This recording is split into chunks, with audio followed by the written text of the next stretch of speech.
কিভাবে আপনারা জাকাত হিসাব করবেন। খুব সহজ সোজাসাপটা নিয়ম হচ্ছে আপনি জাকাতের হিসাবটা এভাবে করবেন। একটু আগে আমি আপনাদেরকে জাকাতেবল অ্যাসেটের যে লিস্ট পড়ে শুনিয়েছি, মানে যে সমস্ত সম্পদের জাকাত আসে এগুলোর যে লিস্ট আপনাকে পড়ে শোনালাম, এগুলোর মূল্যমান কত এই সবগুলো আপনাকে ক্যালকুলেট করে ফেলতে হবে, হিসাব করতে হবে, তাহলে একটা বড় অ্যামাউন্ট দাঁড়াবে। লেটস সে আজকে আপনি জাকাতের হিসাব করছেন, আপনি এগুলো সব যোগ দিয়ে ফেললেন। যোগ দেওয়ার পরে আপনি দেখবেন যে আপনার ঋণ আছে কিনা। যদি ঋণ থাকে যেটা একবারে পরিশোধ করতে হবে, এই ঋণটা আপনি এখান থেকে বাদ দিবেন। আর যদি ইনস্টলমেন্টের ঋণ থাকে অর্থাৎ কিস্তিতে পরিশোধযোগ্য, তাহলে আমরা বলেছি ম্যাক্সিমাম 12 মান্থস আপনি বাদ দিতে পারবেন, যেহেতু জাকাতের ক্যালকুলেশনটা বছর টু বছর, 12 মাসের কিস্তি বাদ দিতে পারবেন। এই দুইটা বাদ দেওয়ার পরে এরপরে যে ব্যালেন্স দাঁড়াবে, now this balance or this amount is the final zakatable asset.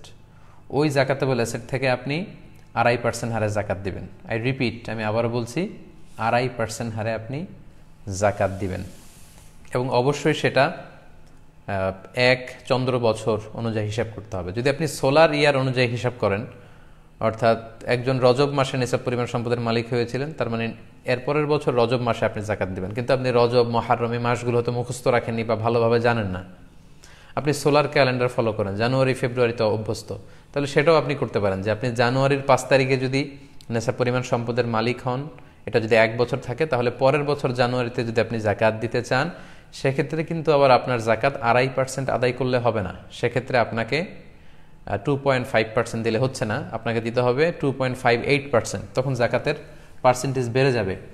এর কারণ হচ্ছে চান্দ্র বৎসর এটা 11 দিন কম, 354 দিনে 1 চান্দ্র বৎসর হয়ে যায়, কিন্তু সৌর বৎসর হয় 365 দিনে। জানুয়ারি ফেব্রুয়ারির ক্যালেন্ডারে 365 দিন 1 বছর হয়। তো এই যে 11 দিন বেড়ে গেল, তখন আপনার জাকাতের পার্সেন্টেজ আর 2.5% থাকবে না, এটা ক্যালকুলেট করলে দাঁড়ায় 2.58%। সেই জাকাতটা আপনাকে পে করতে হবে। তাহলে আশা করছি যে কিভাবে জাকাতের হিসাবটা আপনি করবেন এটাও আপনারা ইতিমধ্যে বুঝতে পেরেছেন। আমি যদি আপনাদেরকে একজনের জাকাত হিসেব করে এখন দেখাই, একজন ব্যক্তির সম্ভাব্য যে এইভাবে হিসেবটা হবে, তাহলে আশা করি ক্যালকুলেশনটা আরও সহজ হয়ে উঠবে আপনাদের কাছে। ধরুন একজন ব্যক্তি, তার নাম হচ্ছে আবদুল্লাহ বা আব্দুর রহমান, জনাব আবদুল্লাহ, লেটসে জনাব আবদুল্লাহ। উনি গত বছর রমাদানের 20 তারিখে নেসাব পরিমাণ সম্পদের মালিক হয়েছিল। মাসালান, উদাহরণস্বরূপ আমি আপনাদেরকে বোঝানোর জন্য বলছি, ফর এন এক্সাম্পল, উনি গত বছর রমাদানের 20 তারিখে নেসাব পরিমাণ সম্পদের মালিক হয়েছিল এবং পুরো 1 বছর ওনার সম্পদ আছে, আরও সম্পদ বেড়েছে, ব্যবসায় অনেক উন্নতি হয়েছে, তার মানে তার এই সম্পদের মালিকানাটা স্টেবল, কমেনি, সে সচ্ছল ধনী ব্যক্তি। পাশাপাশি তার পূর্ণ ওনারশিপে আছে এবং তার সব খরচ শেষে অনেক টাকা তার হাতে পড়ে আছে, তার মানে তিনি জাকাত আদায় করবেন। তো গত বছর রমাদানের 20 তারিখে যদি উনি নিসাব পরিমাণ সম্পদের মালিক হন, তাহলে 2020 সালের 19 সালে যদি মালিক হন, তাহলে 2020 সালের রমাদানের 20 তারিখে ওনার 1 বছর পূর্ণ হবে, মানে আজকে উনি জাকাতের হিসেব করতে বসলেন। তাহলে আজকে আমাদের আলোচনার দিকে যদি আমরা খেয়াল করি, সেটার আলোকে উনি কীভাবে জাকাতের হিসাব করবেন। ধরুন জনাব আবদুল্লাহ উনি আজকে জাকাতের হিসাব করতে বসলেন কাগজ কলম নিয়ে। উনি দেখলেন যে ওনার কাছে কিছু স্বর্ণের অলংকার আছে, গোল্ড আছে, ধরুন গোল্ড। সো এই গোল্ডের হিসাব তিনি করলেন এবং বাজারে তিনি যোগাযোগ করলেন যে এই গোল্ডগুলো বিক্রি করলে কত টাকা পাওয়া যাবে। উনি জানতে পারলেন যে 1 লক্ষ টাকা পাওয়া যাবে। তাহলে উনি ধরুন যে কাগজে লিখলেন যে 1 লক্ষ টাকা হচ্ছে আমার গোল্ড আছে। এরপর উনি হিসাব করলেন যে ক্যাশ আছে কত ওনার। উনি খেয়াল করে দেখলেন যে ওনার ড্রয়ারে আছে 5,000 টাকা এবং ওনার একটা অ্যাকাউন্টে আছে আরও 25,000 টাকা। তাহলে 5 আর 25 মিলে হলো কত? 30,000 টাকা। তাহলে 1 লক্ষ টাকা গোল্ড বিক্রি করে পেলেন বা গোল্ডের দাম হিসেবে জানলেন। ক্যাশ টাকা আছে ব্যাংকে এবং সাথে মিলে 30,000, হলো 1,30,000 টাকা। এরপর ধরুন জনাব আবদুল্লাহর একটা ইন্স্যুরেন্স আছে, যে ইন্স্যুরেন্সটা এখন যদি ভেঙে ফেলে তাহলে উনি এটার স্থিতি যত আছে উনি জানতে পারলেন স্টেটমেন্ট অনুযায়ী যে 2 লক্ষ টাকা উনি এখন পাবেন। তাহলে এটা কিন্তু জাকাতেবল অ্যাসেট, উনি যোগ দিলেন 2 লক্ষ টাকা। এরপরে ধরুন যে 1 বছর উনি একটা ফ্যাক্টরি নির্মাণ করে সেখান থেকে ব্যবসা শুরু করেছেন।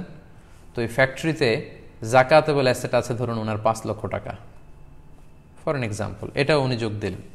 তাহলে দেখা গেল জনাব আবদুল্লার আজকে যে জাকাত হিসাব করতে হচ্ছে, তার জাকাতেবল অ্যাসেট টোটাল এটার সংখ্যা দাঁড়াচ্ছে 8,30,000 টাকা মোট। এই পরিমাণ সম্পদের তিনি মালিক আমরা ধরে নিলাম।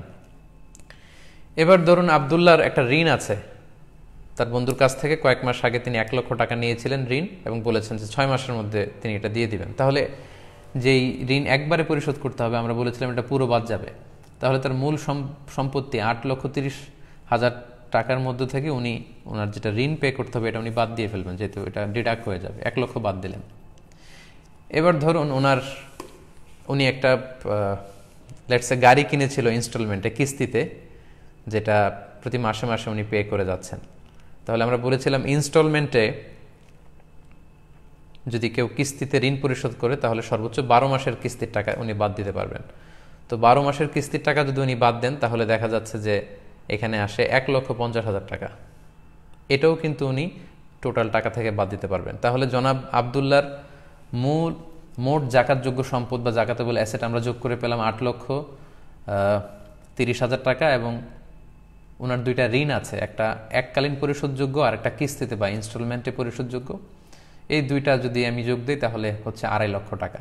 তাহলে ওনার মূল সম্পদ 8,30,000 টাকা থেকে আমরা যদি 2.5 লক্ষ টাকা বাদ দিয়ে দেই তাহলে জনাব আবদুল্লার কাছে এখন থেকে যাচ্ছে 5,80,000 টাকা।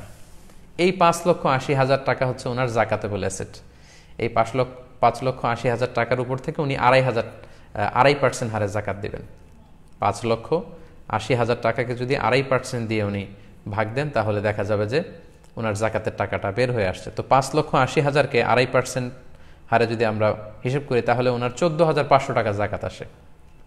বাংলাদেশি টাকায় 5,80,000 টাকা থেকে 2.5%-এ জাকাত আসে 14,500 টাকা।